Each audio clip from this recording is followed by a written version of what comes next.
Colter. Oh, John There's a lot of Colter. stories on John Colter, isn't there? Yep. Yeah. Let's Which one do you see. think we want to tell her about, John? There's that one, the famous one that people always talk about. Yeah. We told them about Yellowstone a little bit. Yep. Yep. There's that other one. Uh, Remember with the Blackfeet? With he, all of John Colter's stories turn out with the Blackfeet. It seems like they do, don't they? He was having run-ins with the Blackfeet every time he went out. Yeah, but I'm thinking of the one where he thought he was done. He thought this was it.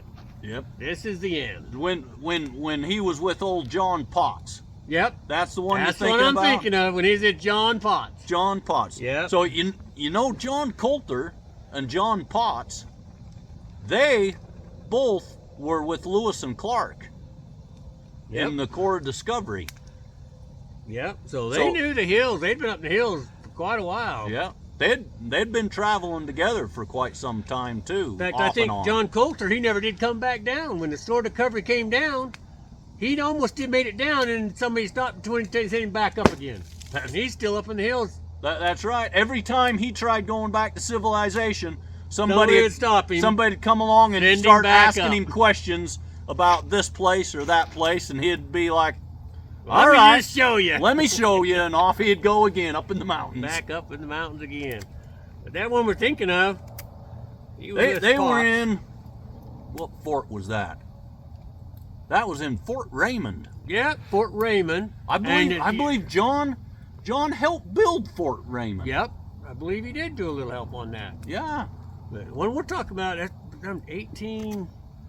1809. Yep, in the fall Yep. of 1809. Yep, it would have Yep. been late fall, about this time of year, probably. Yep, Probably getting down getting kind of cold at night. kind of cold at I night. remember last night, it got kind of lippy last night, didn't it? Yeah, I bet you it was well below freezing last yeah, night. I was pulling the old buffalo robe up around my chin. Yeah. Yeah, well, But let yeah, me see. him and old John Potts left Fort Raymond and headed up the Jefferson River. Jefferson. Yeah. They transfer up the Jefferson River looking for beaver. Of course. What Yeah. what else would you Looking do? for beaver, and they'd been up there for a while, and they were doing pretty good. Yep. They would sleep during the day, and then in the evening and early mornings, they'd go check the trap lines, Yep. checking the river, floating the river, And checking then, the trap then lines. they'd hide out during the day, so not to let the Blackfoot know they're there. know they was there. Yep. And then go early, and I believe it happened one morning. They Yep. were canoeing down the river, checking the tribe really early, Yep. and Next thing you know, they are surrounded by a bunch of Blackfoot. well, if I remember right, they heard the rumbling of the hoofs and everything from the horses' hoofs. And John Colter, he says Indians, and Potts goes, "You're being a nervous guy. It's buffalo. No big deal. Let's not worry about it." And they kept on going down. Well, unfortunately, John was right. It was Indians. It was Indians. And they were on both sides of the river, Yep. so they couldn't. They had surrounded. Yeah, they couldn't do nothing about it. And they were down in the low, so they couldn't see up over. And then all of a sudden, these Indians just come up on the both banks sides. on both sides. Well, what do you do? It's not that big a river, So John Colter, he figured we're done for. He's just gonna go on in, Go in and take whatever they're gonna dish out, I guess. see if you can maybe weasel your way out of them or talk your way out of them. Because they actually took their traps off and dumped them in the creek, so the Indians wouldn't think they were trapping. They thought maybe he could talk his way out of this here little problem. Maybe do a little negotiation with them and that. Yeah, but the Blackfeet they're very rarely in a negotiating mood. Yeah, but what other options you had? Yeah, they were surrounded, so You didn't really have Gotta anything give it a else try. to do. well, they went on in, and then as soon as they get in, I believe one of the Indians grabbed Potts' rifle away from him. Yep. John Colter grabbed it away from the Indian and gave it back to Potts. And then pushed the boat back out into the river, didn't he? Yep, Potts pushed it out. One way he went back out. I think Potts was thinking it wasn't going to be turned out good, so he was like, If he's gonna die, he's gonna die on his own terms. Yeah, on his own terms. That's what I was thinking of. He'd die on his own terms. And they pushed that back out, and I think an Indian shot him, caught him Yep. in the shoulder. Wounded him. And he hollered to John. He says, "I've been hit." And John told him, says, "Come on back in, come back in." And he figured, We no, can figure it out. And he was. he didn't, no way is he going to do that, because the Blackfeet are well known for torturing, and he didn't want nothing to do with that. He's Yep. going to, like you say, he's going to do his own terms. And so he levers down his rifle on one of the Indians and shoots one of them. kills one of the Dropped him Indians. dead. Well, that didn't make them too happy at all. So They all opened fire on him. They just shot him so full of arrows, and Filled him up with holes. I believe he hollered, "I'm a dead man." Yep. And he was done. That was the end of old John Potts. Well, and then John Colter, they stripped his clothes off right down naked. Yep. They didn't give nothing on him. Stripped him right down naked. And then they were debating what to do. I believe the family wanted the poor Indian got shot. Wanted to kill him out. They just wanted to kill him and be done with it. But The chief, he figured he'd have a little bit more fun with. was a sporting man, I guess. And Yep. so he comes up to John, and John knew a little bit of Blackfeet language, a little bit of language. So he was listening to what was going on, and they were debating back and forth. And so when the chief come up and talked to John and says, "How fast can you run?" John knew what they were thinking of doing, because he heard them talking. And He told the chief, "I run slow like a turtle," yeah, and the chief, he smiled and goes, "Oh," and laughed a little bit. This'll be fun. Truth be known, old John Colter, he was a fast runner. Very athletic feller.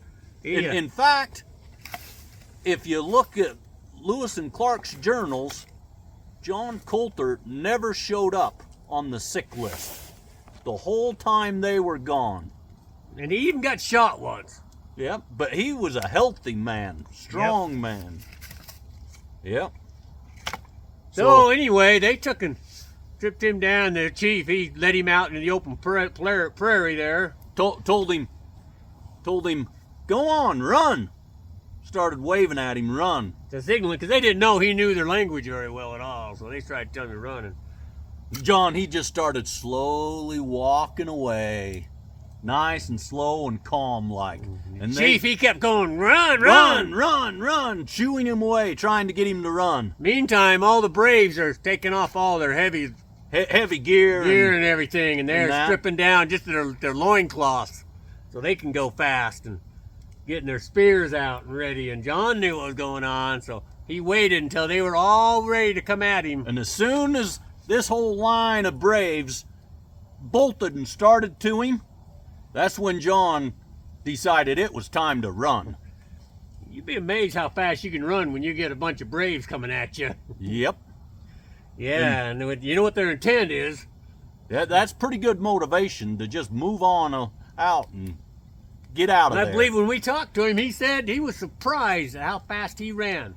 Yep. He surprised himself how fast he ran. And he run so hard that the blood vessels in his nose burst, and he started bleeding out of his nose. Just running down. Just running down, and of course he just kept on running. You got to realize he's going across the prairie barefoot with thistles. You know, little cactus. Cactus, all sorts of rocks. So his rocks and pebbles, but just bare naked, just running through the prairie. He didn't feel much of anything. He was running. Just running for his life. Well, he actually knew that from the river he was at, there was another river. About 5 miles. Yeah, that's the Madison. Madison was 5 miles. The Madison River about 5 miles straight away. Across that open prairie. And so that's where he is headed. And at that time, he thought, you know what? I might just make it. Because before he figured, I'm a dead man. It just depends on how they do it. Is my only thing. But at this point, he's thinking, you know, I might just pull this off. Yep. And make it. And he's just running like his brother says. He's just bleeding on front and just running. And he went for a long ways. He'd run a long ways. He kind of looked over his shoulder, and he had outran all of them, except one brave. One brave was still coming up pretty close behind him. Yeah. So he keeps on running, and then he starts hearing that Yeah, you hear them footsteps brave coming right behind you. him coming, and he's thinking at any moment he's gonna feel that spear go through him. Right in his back. And Any moment now. And he decided, you know what? I ain't gonna give him a chance to stick that spear in my back. I'm gonna turn around and face him. He stopped and whirled around. He stopped and whirled around. Can you imagine the sight? That blood all down the front of him. And that poor Indian was just about exhausted. It took him by surprise. So the Indian, he started stumbling, trying to stop himself because he was been running. He was exhausted. And trying to throw the spear at the same time, he was all off balance. And John was able to sidestep him and grab that spear and throw him to the ground. And when he did that, the spear broke in half. But John, he had the pointy side of the spear. Yep. So he grabbed that and stuck that Blackfoot Indian right to the ground with it. Yep, stuck him right to the ground.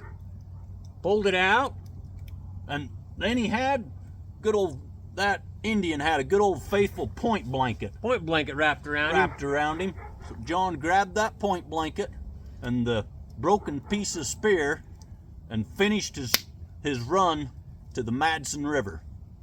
Dove in that Madison River. Jumped in the river. How hot he was and hitting that cold water. Freezing cold water. Swam just a short ways down. Yeah, just down the river just a little ways, and then dove underneath a log jam. Log jam, that's where the river pushes a whole bunch of logs up and piles them up on some bend and that. And it's just a mangled thing of logs that during the flood season, they pile them all up there. He dove underneath that and came up inside there. And he says pretty soon those red Indians are running around on top of there. He said they were just screaming all kinds of stuff and hollering and jabbing their spears down in there, seeing if they could find him. But he just stayed underneath that log. He stayed under the log jam in the water, just barely with the nose above water, so he could breathe. Stayed there till he said they ran on that thing for hours. Stayed there till night. Yep, till it was dark and he could not hear nothing from them at all. Then he snuck out, slips on out, floats on down the river a little ways, and then out of the river and took off, headed back to Fort Raymond. Yeah, and that wasn't a short jaunt either. That was a pretty good long trek for him to go back to Fort Raymond. How long was that? I think he said that took him like 11 days. Yeah. 11 days. 11 days. Living with only a point blanket. A point blanket and a end of a spear. Probably use the end of the spear to dig roots with. Yeah. That's all he had to eat was roots. No clothes, no moccasins, shoes, nothing. They says when he came into the fort, they could hardly even recognize him. Yeah, I bet you he was pretty rough looking. Yeah.